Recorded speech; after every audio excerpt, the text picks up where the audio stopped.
Nicole Danielle. And I'm Megan Lee. And this is Romance on the Rocks, where two bookish biddies imbibe and talk about romance novels. Specifically, this time around, we are on the second great outdoors kind of theme that we've got going on. So, romance outside. Yeah. What are you drinking for your romance outside? This was kind of a struggle for me this time around. Both of my characters in the book are sober, and it's a pretty big theme. There are reasons. So I couldn't really pick something that they specifically were drinking. And one of them was a bartender. So that just added to the whole thing that they're around it, but not really drinking. So instead of picking something they would have been drinking, because they're clearly not, I picked something called The Woodsman. I like. Yeah. So my book is called Would You Marry Me? Would, WOOD. So I went with The Woodsman, or at least my take on it.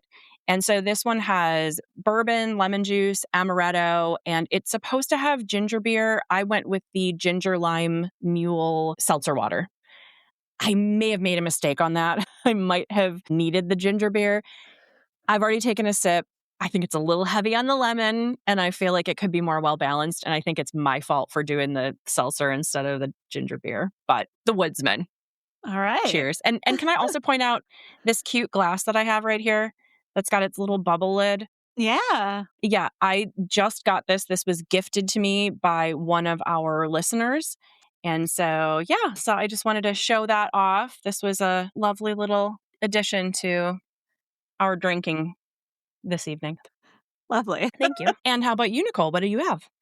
Well, in my book, which is set in Canada, Canada, they talk about going into a towny bar and drinking something called Screech. I'm sure you've heard of it. I have not. No, I actually haven't. I thought you would have. Okay. Mm-mm. No, my sister and my brother-in-law are not big drinkers. For anybody who doesn't know, they live in Canada.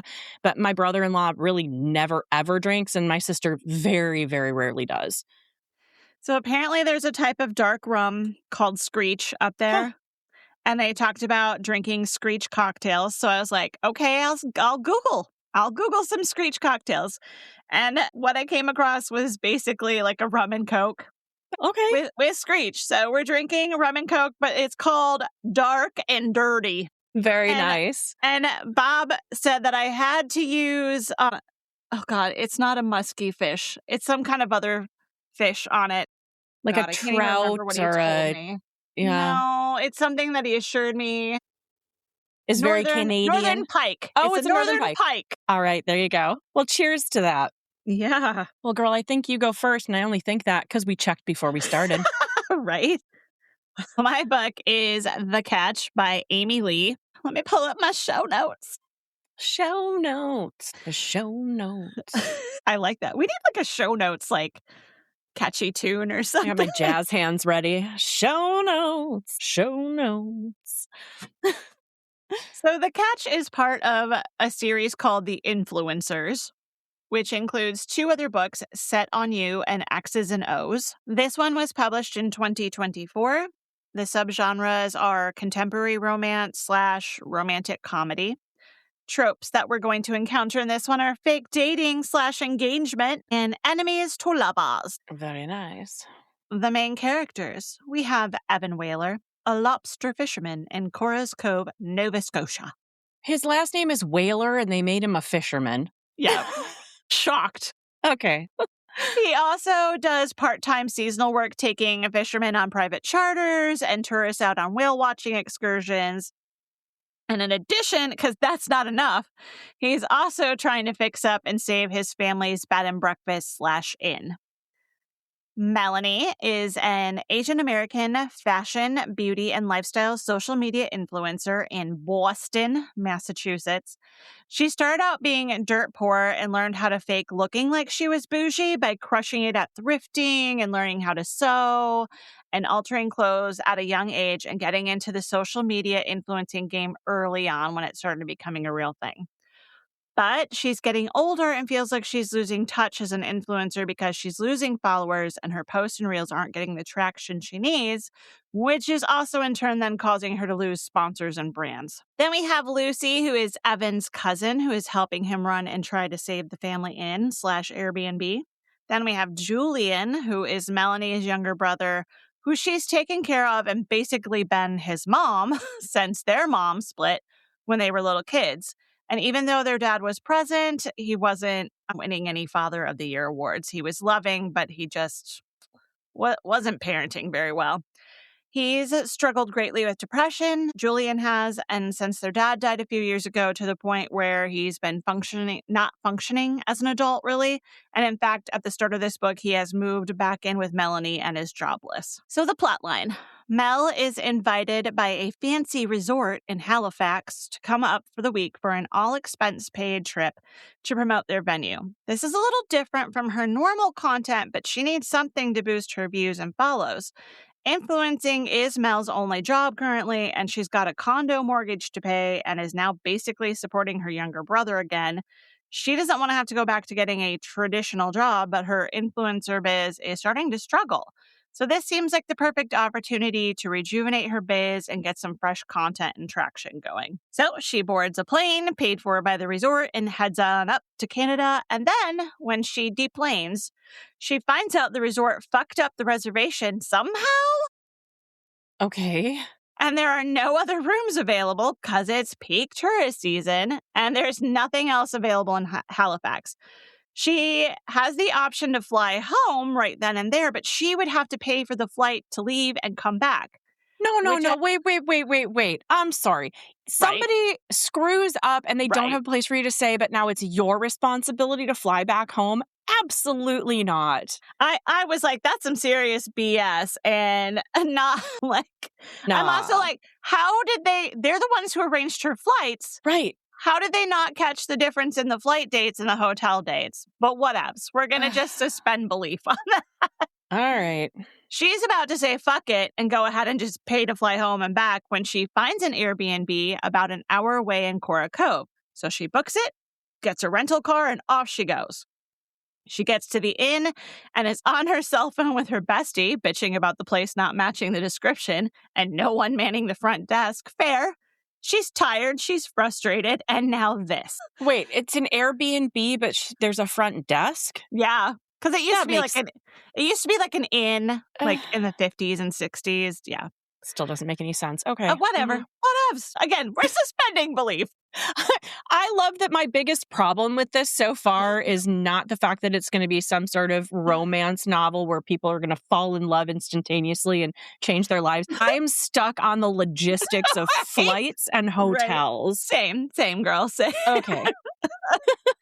Well, this is when our MMC, Evan Whaler, the owner of the inn, who wasn't expecting her, comes in. And he's like, what the hell? Who are you? And she's like, dude, I have a reservation. I just booked it like a few hours ago. Well, he never saw it and he never accepted it. And he's like, are you sure you have a reservation? And so an argument ensues.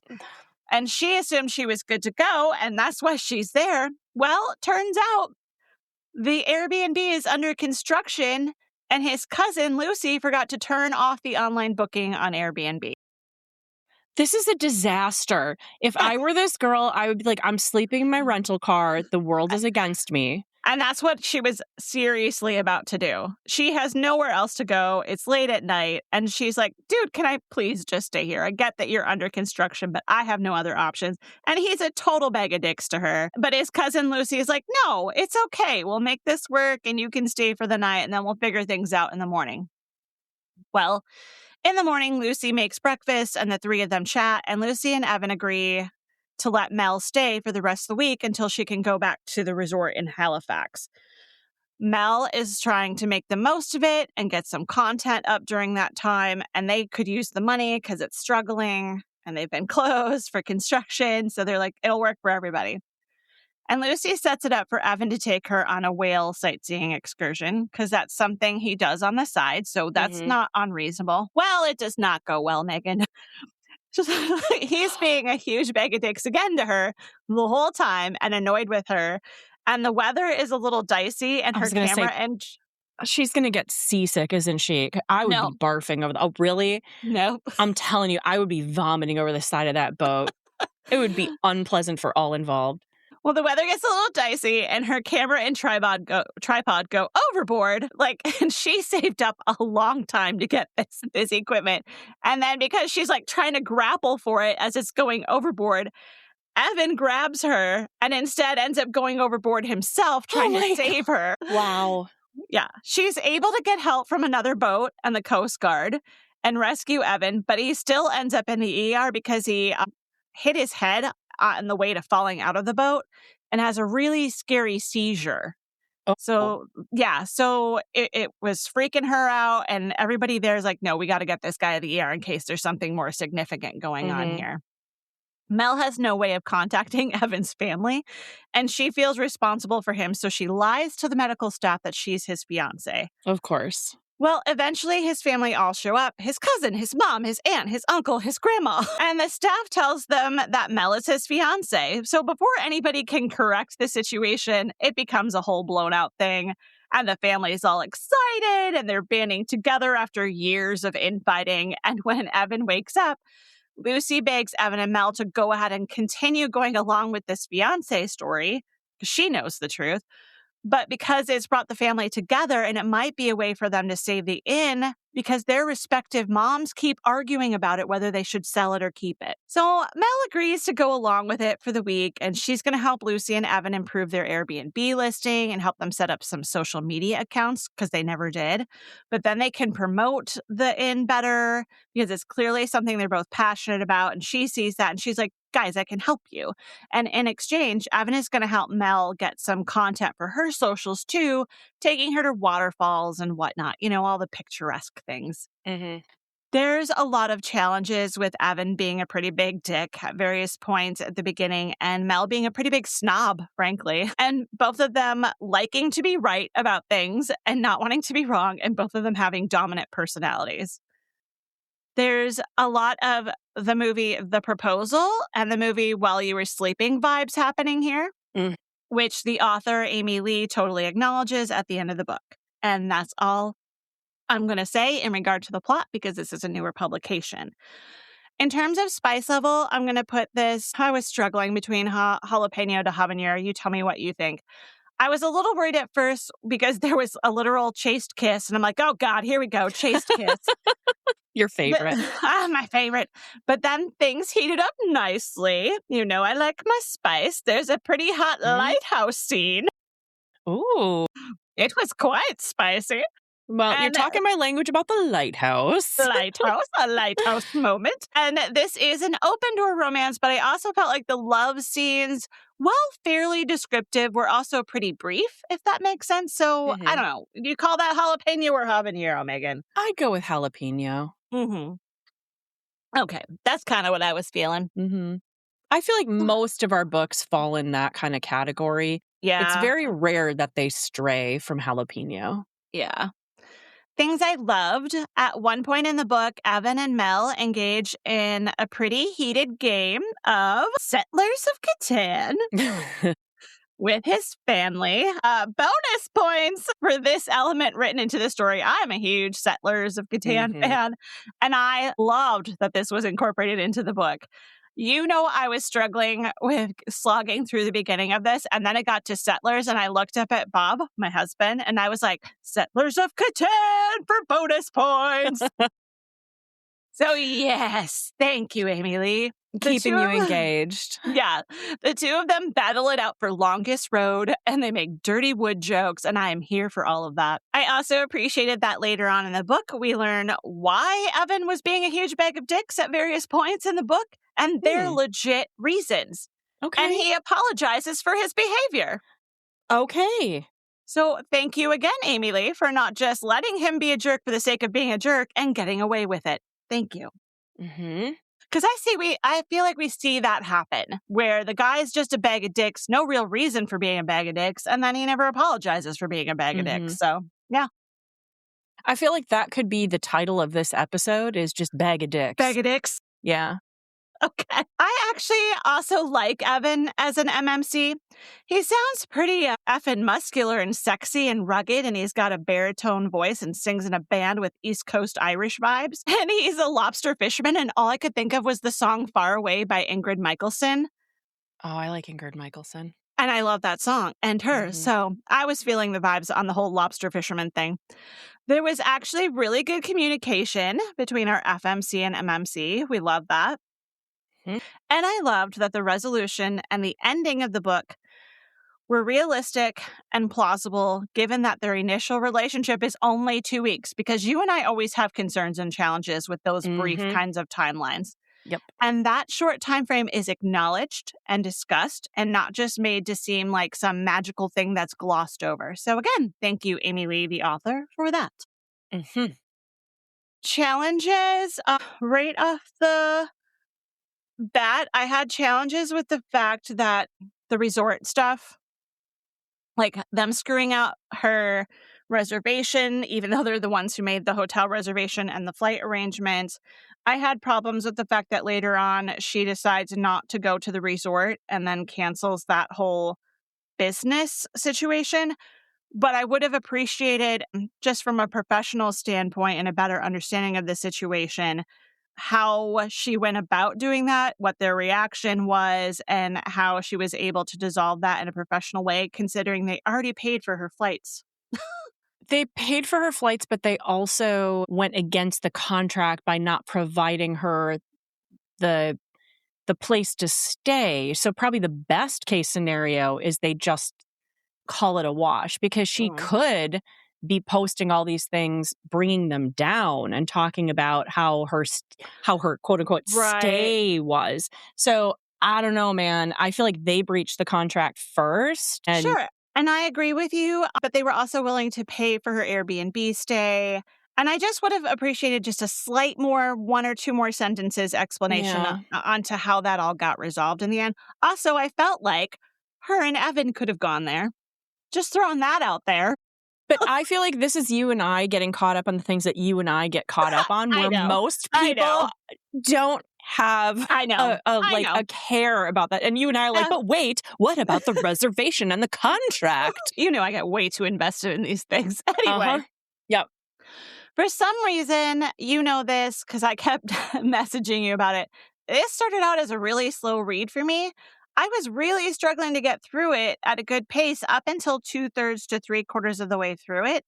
I don't know what the deal was and if it was a me thing or a book thing, but it was a serious slog for me initially. But I'm happy to say, Megan, after Settlers of Catan, the pace picked up and the story got more interesting and I got through it.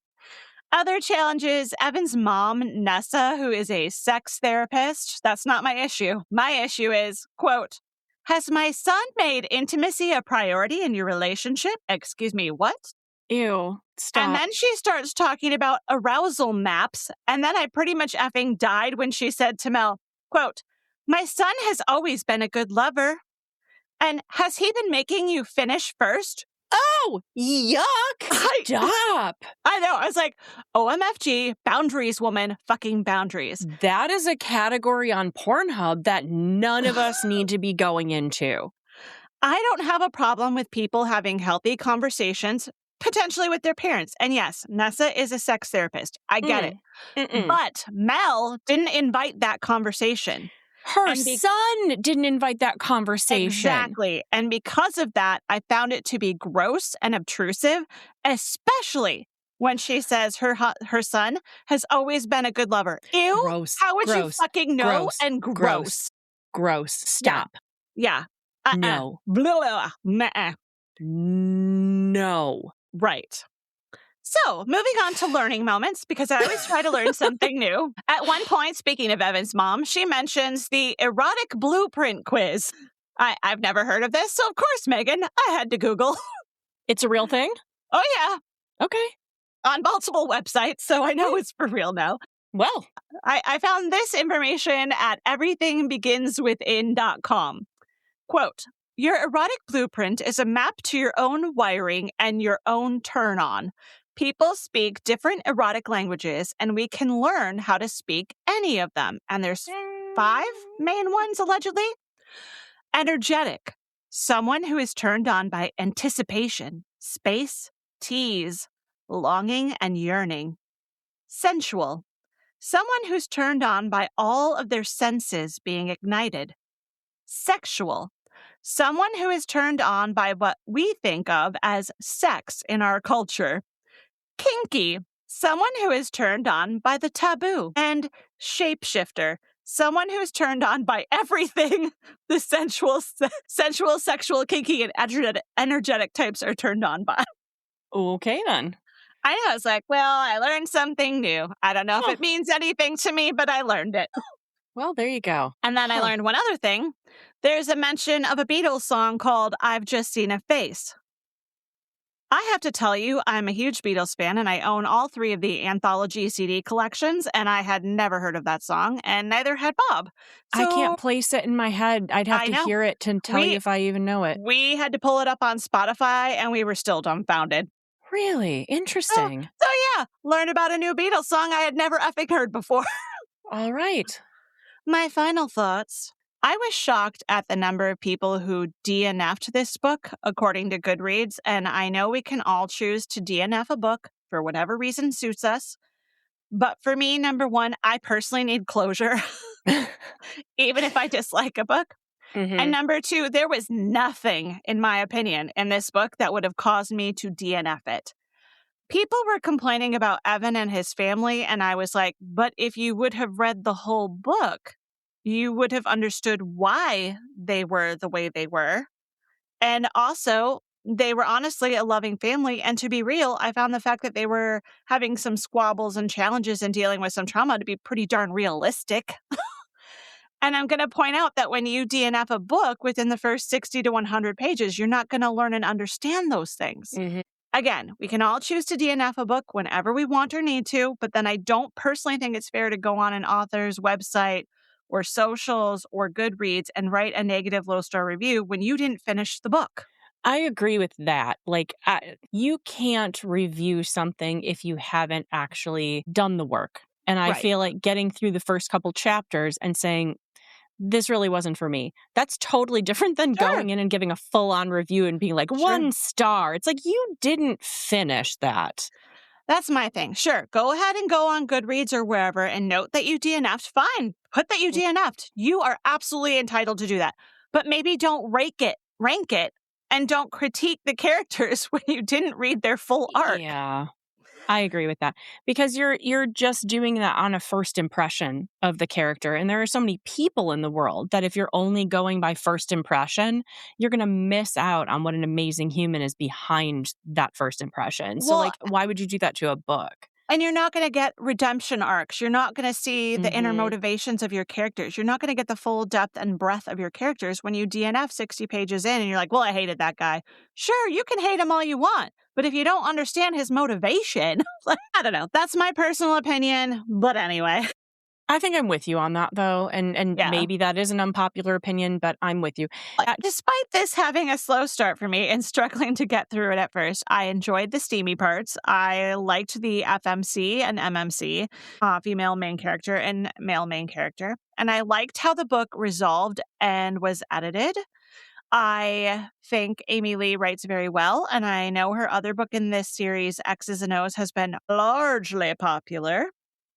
I was originally struggling with how many stars to give this one, but after the finish of the book and giving a bonus star for Settlers of Catan moment, I'm going to give this 3 out of 5 stars per Goodreads rankings of I liked it. Well, Megan, tell me about your book and the outdoor lovin's. Absolutely. So I will first start with saying there were quite a few things that you mentioned with your book that I wanted to jump in and be like, oh my gosh, that's a lot like mine. Yeah. But I decided to hold my tongue and just wait until it was my turn. So I'm talking about Would You Marry Me by Daphne Elliott. I love that title. Yeah, well, what's really fun about this is part of a series. This is the second in the Lovewell Lumberjacks books. So it's a standalone. I'm assuming if I had read the first one, I would have met a couple of the characters. In fact, I think I know who the characters were who showed up in this book. I would go back and read the first book and continue. I thought it was fun. So love the fact that it is a standalone, so you can start here if you wanted to. So Would You Marry Me? So the premise, we've got Hazel Markey. She has temporarily returned to her hometown of Lovewell, Maine, so that she can take time to work on her PhD dissertation. Everybody in town absolutely loves her.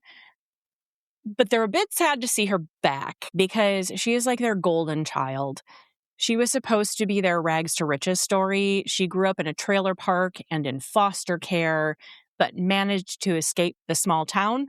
And she was going to be something important, right? So they're afraid her coming back might be like, kid, don't stick around. You're not here permanently. We want to make sure you keep going on your journey. But because of long-term health issues involving her gallbladder, she has had this like tenuous time trying to focus on her studies and to get through this PhD program. So she's moved back home. She's currently sleeping on her brother's couch. So much like your book, where you're talking about characters who fallen back home, we've got some of that happening. Enter Remy Gannon. Remy is a childhood friend of Hazel's, and more specifically, he is also her older brother Dylan's best friend. So they were kind of a little trio as children. Although Remy has been working for his family's logging business, his real passion has also been lumberjack competitions.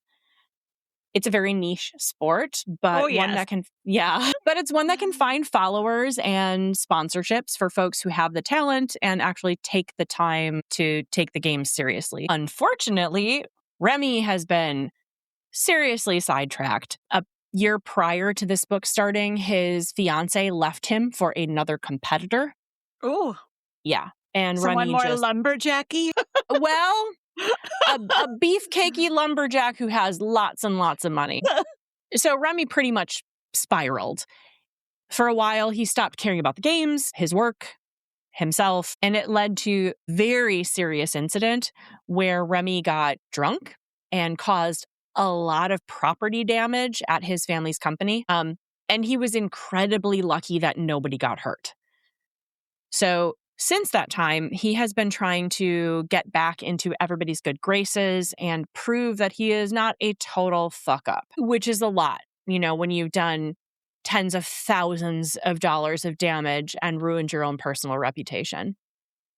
Yeah. So after Remy witnesses the aftermath of one of Hazel's acute gallbladder attacks, a plan is hatched. Remy has great health insurance as a employee of his family's company.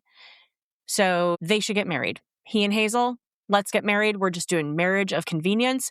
You're super sick. You're poor. You don't have money. Let's get this operation that you need, right? So you'll get access to health insurance. And then Hazel can in turn help him get back that confidence. He can have somebody in his corner that will help him get back on track for these lumberjack competitions. He's got people waiting in the wings that want to sponsor him, like legitimate companies. So this was something I found kind of funny. One of the companies they mentioned was Stihl, Stihl. I'm pretty sure that's how you pronounce it, Stihl Tools.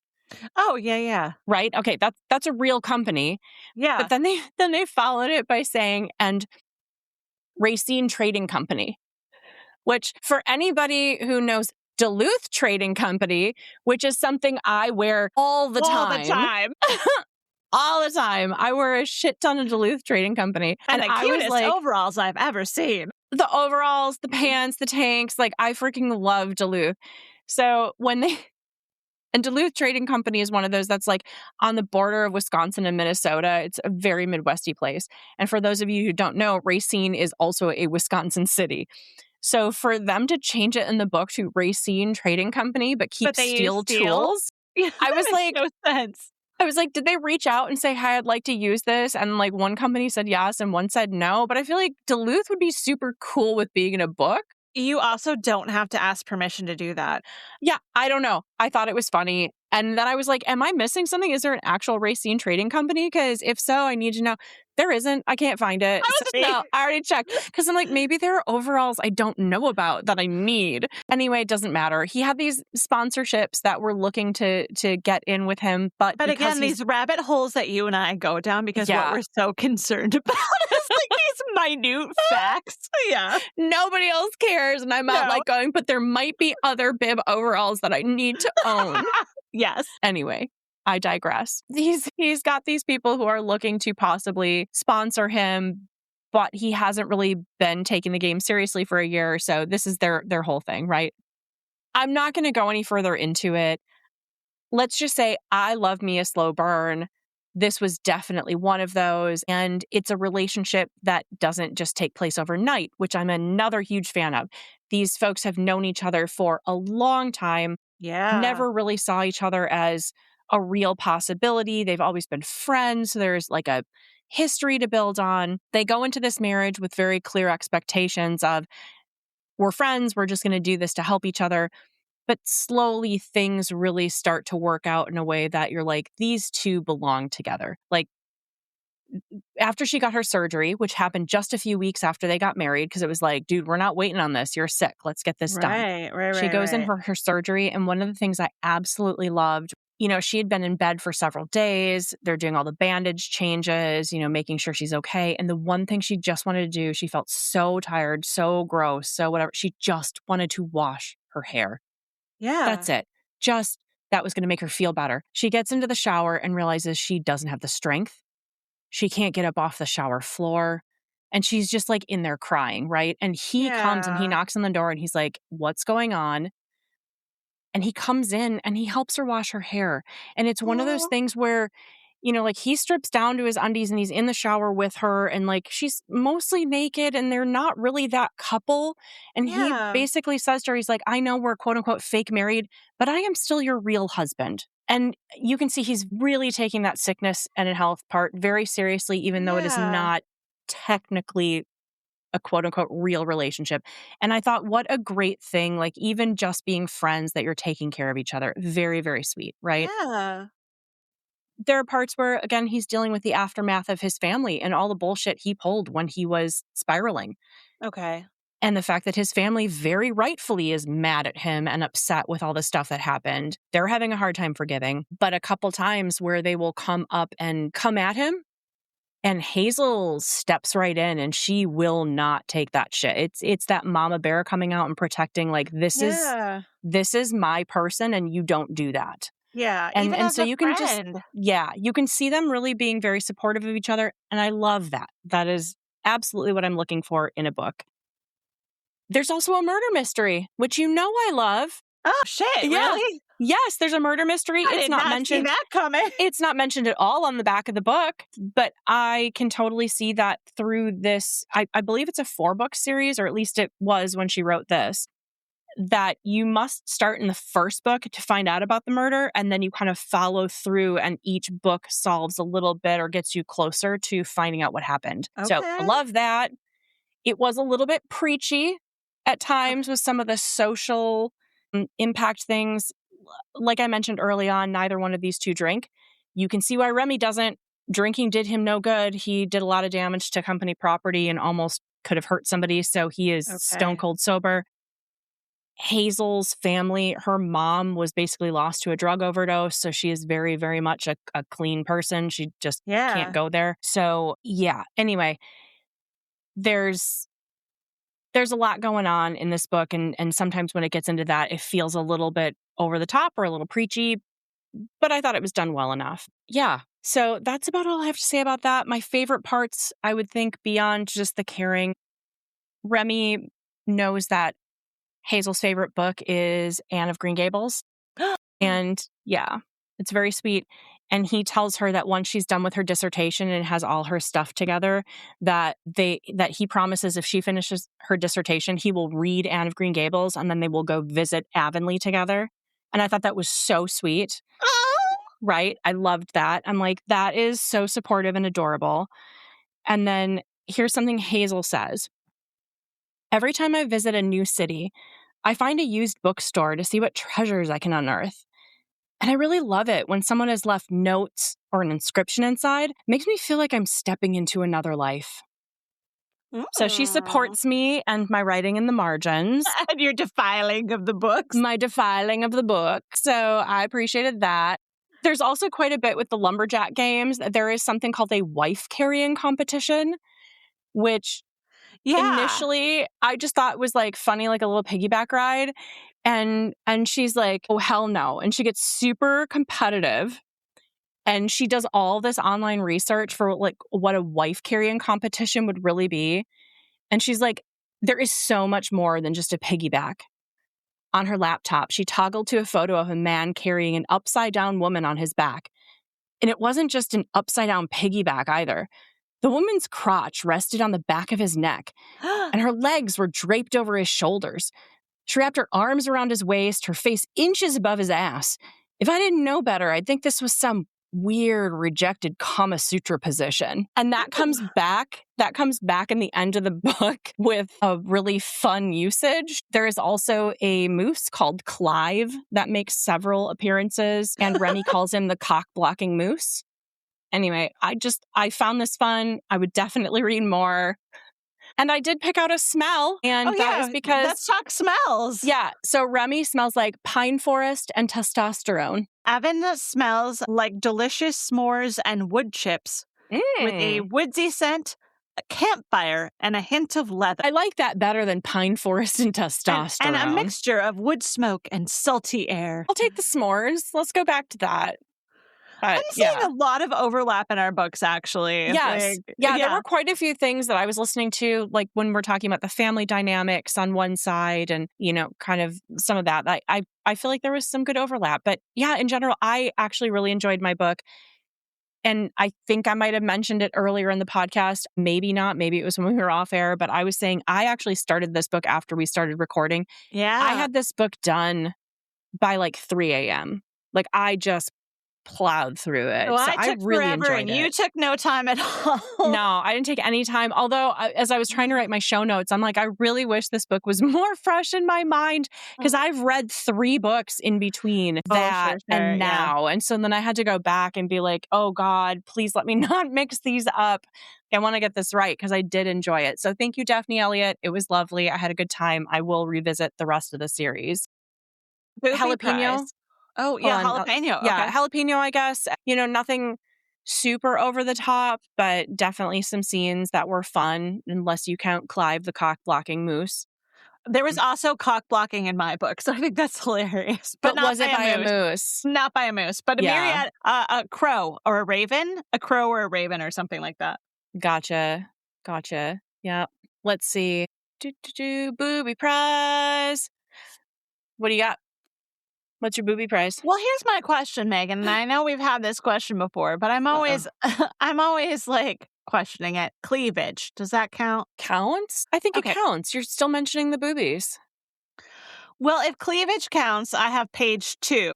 Ooh, look at you, overachiever. The color of your top brings out your suntan, Ian tells me, his gaze hovering dangerously close to my cleavage. And just to point out, Ian is the creepy preteen kid who lives in the condo next door to her, who's like got an unnatural obsession with her. Well, probably because of the cleavage. Right. Otherwise, if we're not counting cleavage, it's all the way at page 110. Nana gapes at a particularly risque poolside shot of me in a bikini that displays a healthy amount of underboob. Okay, cleavage counts, but also, can we talk about Nanas and their noticing of your boobs? My little sister and I have almost no boobs. Okay, we are the teeny tiny cups, right? I cannot tell you the last time I have actually worn a bra. I avoid it, don't care for one if I can, do without.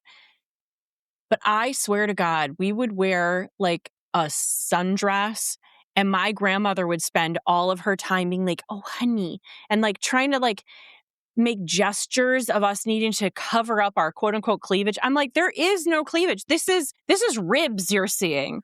Cover your dirty pillows, Carrie. Oh my God. So we learned very early that we had to just wear a big necklace. Because as long as there was a necklace, Grandma said nothing. So I had just a collection of big, stupid necklaces that I could wear when I would take her out, because otherwise I would hear all about how I needed to put a sweater on. And I'm like, girl, there are no boobs. Whatever. So Nana's understanding the cleavage situation. That sounds about right. What do you have for boobs? Besides what you actually have for boobs. Thank you. My stripper name would be Tiny Maracas. Yeah. I have page 56. Okay. So I'm right in between. My eyes roamed hungrily over her neck, her collarbones, and her full breasts. distracting. Hey, well, what do you have coming up on the next episode of the cast? Well, shall you tell everybody about what our theme is first? Oh, yeah, that probably makes some sense, huh, Megan? Well, coming up for the month of July, Summer Lovin'. Summer Lovin'. So summer-themed romances is what we're going for. Well, and I'd like to point out that mine is in the color of the Pink Ladies. So Summer Lovin' had us a blast. I do feel like this is appropriate. Yes. My book is very pink. It's called The Other Room by Catherine Hastings. And I have a signed copy. I don't know if you can see my little sticker. Look at you. I picked this up at Novel Bay Books here in Sturgeon Bay. They are a sweet little local place. And this is a Door Peninsula Passions book. I need to warn anybody who's going to try and read along. This is part of a series. This is the second book in the series. According to the author, it is a standalone, but it might give some spoilers of the previous book. So if you do want to follow along but don't want spoilers, you might need to order the previous book so you've got the first one. Despite Jo's fury with her ex-best friend, Matt, she takes pity on him when he ends up homeless. The two frenemies and her nasty cat squeeze into the tiny beachfront cabin she scored on the Door County waterfront. But as the weeks pass, the lines blur. Staying angry provides challenging when his charms start wearing down her armor. More than the walls between their rooms separate Jo from Matt. He's desperate to gain her forgiveness, and soon he's desperate for a lot more. The passion ignites between them and threatens to burn their little cabin down. As Matt tries to break down the barriers between them, Jo struggles to deny her feelings for him. Feelings that look a lot like love. The Other Room by Catherine Hastings. Love it. Taking place in Bailey's Harbor and Sister Bay, and I'm sure other spots in the Door County Peninsula. What do you have, Nicole? Hot Italian Summer by Karina Halley. After the death of her best friend and writing partner, Grace Harper is struggling both with grief and with her next novel, the first one she'll have to write alone. Fortunately, she can stay at her villa in Tuscany for a month, soak in the sunshine, relax, and find her confidence again. After all, Jana has a lot riding on Grace's next book, and the last thing she wants is for her reputation as a super agent to be tarnished. At first, the villa is a dream come true for Grace. That is, until Claudio Romano shows up one day with his 10-year-old son, Bonnie, in tow. Turns out this is Claudio's house, and Claudio happens to be her agent's ex-husband from long ago. Thanks to their annual father and son bonding trip being canceled, Claudio and Bonnie are here to stay. So is Grace. With the three of them sharing the same house, Grace's writing plans are thrown out the window. But even if she's not pounding the keyboard, she's still finding beauty and inspiration in none other than Claudio. He's unlike any man Grace has met before. He's smart, charming, and wickedly sexy, plus a great father to Bonnie. He'd be the perfect summer fling, if only he wasn't completely off limits.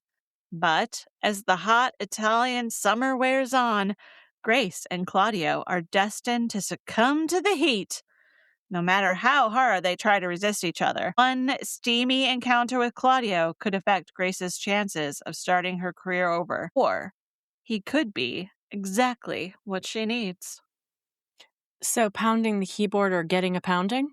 Yeah, basically is what I'm taking away from that. Yeah. Well, girl, get your pounding. Sure, yeah. Well, anyway, thanks for sticking around through all that, folks. Good Lord. Thank you for joining us today for Romance on the Rocks. Please like, subscribe, and follow. And if you are a hopelessly romantic bookish biddy like us, think about giving us a review on any of the platforms you may be finding us. And until next time, know that your support means the world to us. Stay safe and know that you are loved.